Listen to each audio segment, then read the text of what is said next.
If your heart isn't what you're doing, personally, professionally, your organisationally, then why are you doing it? You might as well give up and do something else. And this group of managers had asked me to give a talk that I often give around branding and so on and all the rest of it. On the actual day, it became very evident that whilst there were some bits of that branding workshop that I delivered, what I needed to do was to connect with them at their heart.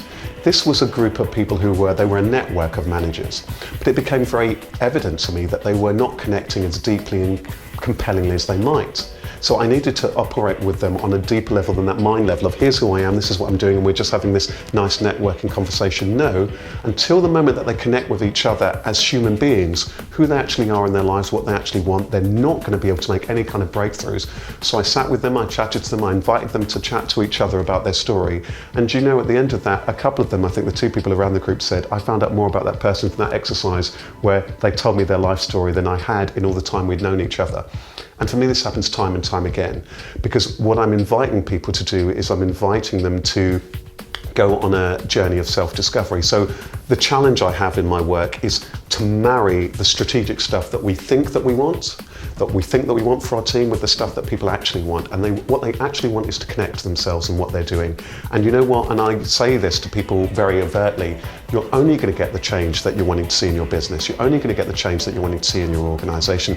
You're only going to get the change in your own life and your own relationships when you're able to meet life, yourself and others from that space. So I make no bones about it, and that is my starting point, because it has to be addressed. If you're wanting to address that, then come to me. If you're not wanting to address it, go to somebody else.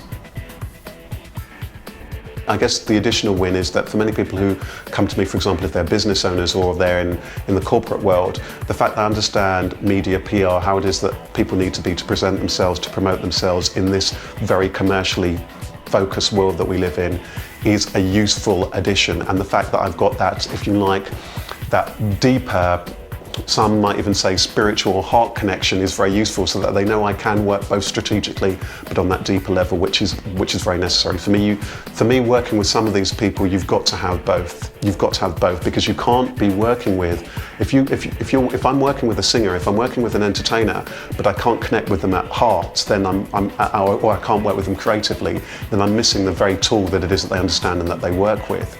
If I'm working with a leader or a high achiever and I'm not able to understand the strategic stuff, then I'm not able to work with them. But if I'm negating the fact that also they're a human being, then I'm missing that. And I'm blessed, and it's so exciting to be able to work with people on all those different levels, because that's what we human beings are. We operate on those different levels.